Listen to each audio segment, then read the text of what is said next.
experienced people. Getting kids out of college, then you can mold them into what you want them to be.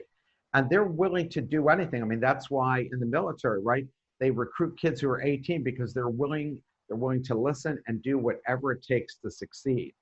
So that's the perfect time to get those folks. But I think that's what needs to be changed because, when I was teaching full-time, they would say, oh, well, you got to pick one of these textbooks. And I read the textbook. I said, not only is it out of date, but it's wrong. I mean, that's not really the way it works. It's almost like that Rodney Dangerfield movie where he's explaining how you have to pay off all these people to get a construction job done. So in college, I remember product, price, place, promotion, Yeah, the 4 Ps, yeah. And I tell every kid that wants to learn business, I go, business is very simple. It's understanding the problem.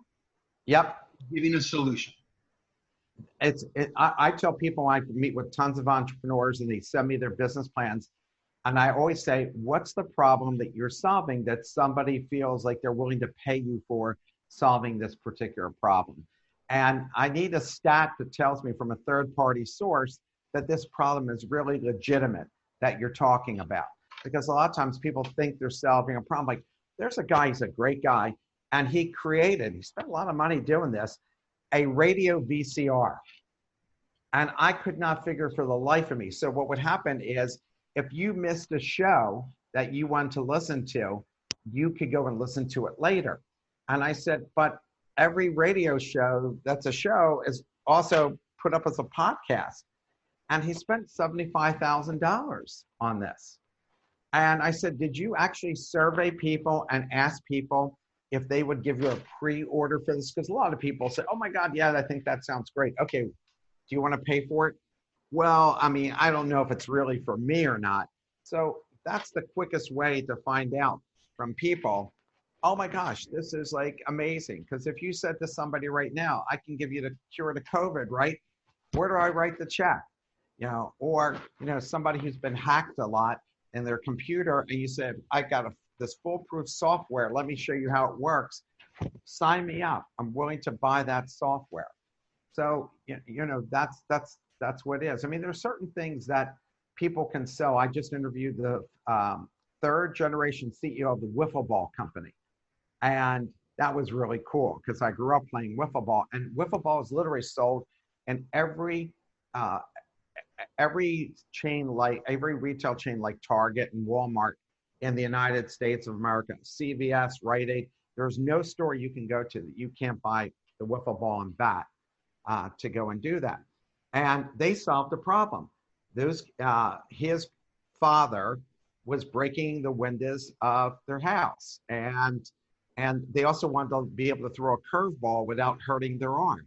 So these were two problems that got solved by the wiffle ball and wiffle ball bat. So the father created it and they played with it, and all of a sudden other kids wanted to play with it, and before you know it, people wanted to buy it, and there you go. So they solved the problem. I love it. Now let me ask you this. So I agree with you on the faculty at the university level. I agree with you even on the faculty maybe at middle school, high school level, right? Where elementary. I agree 100% with textbooks. They're not only out of date, but if you get a book today and originally it was created 10, 15 years ago, it's like, they can even update it a little bit, but a 600-page book, you don't even go through that whole thing in a semester. So, yeah, they try to make you go through it in a semester, like that when you're getting graded as a faculty member and you have this syllabus and they actually want to see that you've gone through it. And I would say to them, but let's say, this is one of the things that bother me, and I don't teach, I just stopped 2 years ago teaching at university level after 17 years of teaching, is let's say that I'm teaching you how to develop a financial model and you and your other classmates aren't getting it. Their idea is, okay, so they didn't get it, go on to the next thing. But I would say, but financial modeling, my God, you absolutely need to know that to be an entrepreneur, to run any business. You need to understand, even as a non-business person, manage your own finances, it's good to learn financial modeling. So I would teach that all over again in another class, which would obviously put me behind because I would not be sticking to the syllabus. So there might be 3 or 4 topics during the course of the semester. how important really is it to get through that 600-page textbook? So I think it's important to learn the content in it, Yeah, but if you race through it, then what's the point if you really don't comprehend it all? exactly.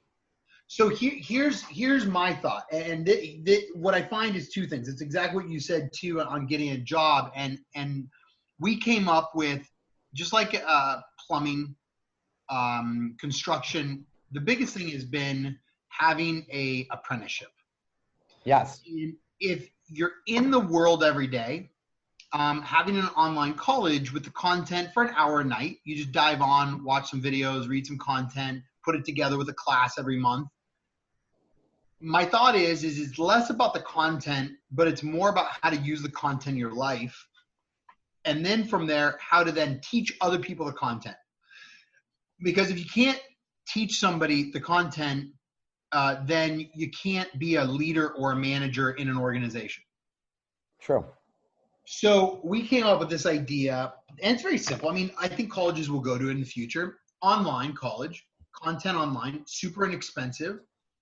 But what's the key is how do you coach that kid or that student in an organization for 8 hours a day to be able to achieve the ability, because going to school 12 hours a week is complete crazy. Like, it's horrible. Like, what do? Go to class 12 hours a week and have 12 hours of mentorship? Like, it's nothing. But if you're at a job where you're doing an apprenticeship for 40, 50 hours a week, plus 10 hours on 5 to 10 hours online a week of content that you're then relating to the job, now you're actually able to ask questions. And when you do it over and over and over, now you really learn it and it's integrated. What's your thought on the apprenticeship mixed with the college or university side? Well, in Germany, that's been very effective, and they've been doing it forever.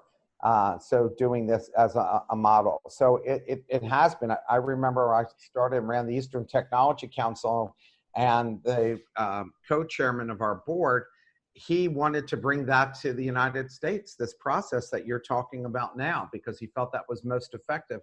And I think that Microsoft and some of the others, no, they're focused on just programmers, but you're talking about the broad array of business opportunity and jobs that are out there. But certainly you learn best when you do it. Now, I learned spreadsheets because a friend of mine hired me to work with his marketing firm, and he taught me in the early 90s how to do spreadsheets. And I don't think I could have learned it without actually having to do it for something. And all of a sudden, I went from being really bad at math to being really good at math because it finally made sense. And I think that kids who don't do well in certain subjects, when they are doing it day to day, like you're suggesting, all of a sudden they do really become good and they get it because they're living it. It becomes real. It's not intangible. It's tangible to them. Yeah, I agree. I love it. So tell me, a lot of what's happening right now with COVID, it's changed the work world. It's changed the business world. Sure. Definitely for smaller businesses that aren't as digital. It's selling furniture, selling food. I mean, obviously a lot of the food was Uber Eats and everything else, but it's shifted a lot of that even at this point from what I see with restaurants and, like Starbucks. I looked at one of the reports, their sales has gone down tremendously. What do you see with artificial intelligence, machine learning, augmented reality, virtual reality, digital content online? How is that going to look by 2040 for businesses in this world? Well, I mean, you don't even have to wait 2040, right? It's going to be a significant impact over the next 5 to 10 years. I think it's kind of frightening in some ways because a lot of jobs that you went to college for, radiology, doing your taxes, reviewing contracts, we're finding that AI can do all of those things and replacing some good quality jobs. I think that AI is actually shortening the time it's taking to develop a drug. I think without the internet, this world would have imploded, right? Because I'm working every day and I know a whole lot of people that are working every day. And if it wasn't for the internet right now, and this pandemic had hit, let's say, before 1999, the entire economy of the world would collapse because of it. So the positive with AI, and you're going to see this growing because there's different levels of AI, and I can introduce you to a guy who wrote an amazing book on this topic that I interviewed, because there's like a simple version of AI that we've all deal with every day.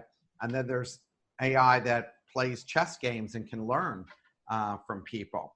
And those four levels. So when you're talking about the highest level, where it can actually teach us things and actually be a teacher in the classroom, you're going to see things that, it's going to shorten the time for innovation by a factor of 4 or 5 pretty quickly for that. So the positive of AI is we get a lot of good information and can make decisions a lot quicker.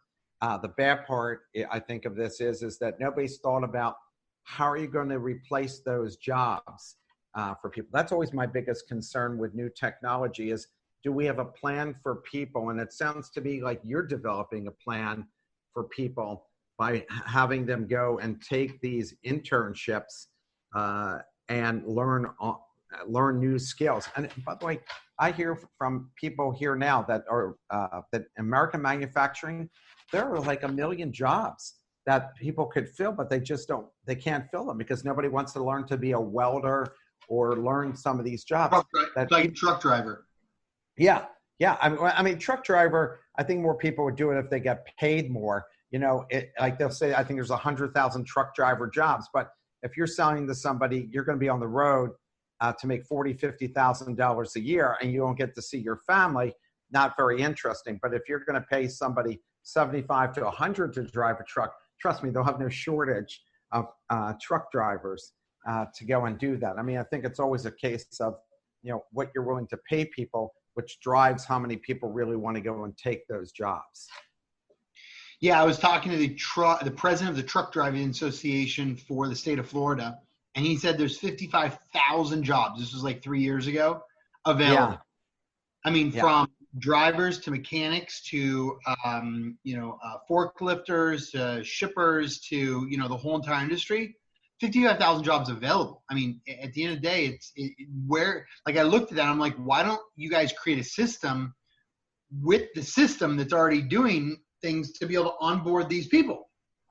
And it's just an interesting thing on how I think the systems are disconnected from the schools. Well, one of my business partners, his son-in-law went to truck driving school, became a truck driver, but then he said, you know what? It's just not worth it because they're not paying me enough to stay away from my family for so long. So he found another job. And I think that's the biggest problem with some of these things is that, look, a lot of people at the top are making boatloads of money. Back in the 80s, the CEOs made 60 times what the average worker makes. Now it's 3,000 times what the average worker makes. So is there any person that you can think of it's worth 3,000 people? So why not just pay these folks more money? And every time, it's just like the minimum wage. Every time they raise the minimum wage, the people at the top say, well, that impacts my margin, so I got to raise my price by 20%. So those people never catch up. But you could keep the price of what you're paying somebody, their salaries stable, but give them part of the profit share, a bigger part of the profit share. And that would certainly help out. And how much money does most folks need? So we set up something in our school system because we're private, we're state funded. We set up a deal where we're paying our teachers great, but we're also going to do profit share long term because we want to be able to take a piece of the profit every year and be able to bonus people out based upon if they're part-time, if they're full-time, if they, based upon whatever achievements they did for whatever those positions are. I find if a teacher works, 50 hours a week, with us, teachers work 60, 70 hours a week. With us, they work 50 as full-time. They have no homework to grade at home because everything's digital with our 6th through 12th grade curriculum. So it's all online. There's no lesson planning. It's amazing. Maybe a kid might need a reset on a quiz or something else, but we're looking at where's the future of the market going to go? And then how do I create the best mental health within education with our employees and our staff to be able to then go home and spend time with their family. Because I find a lot of industries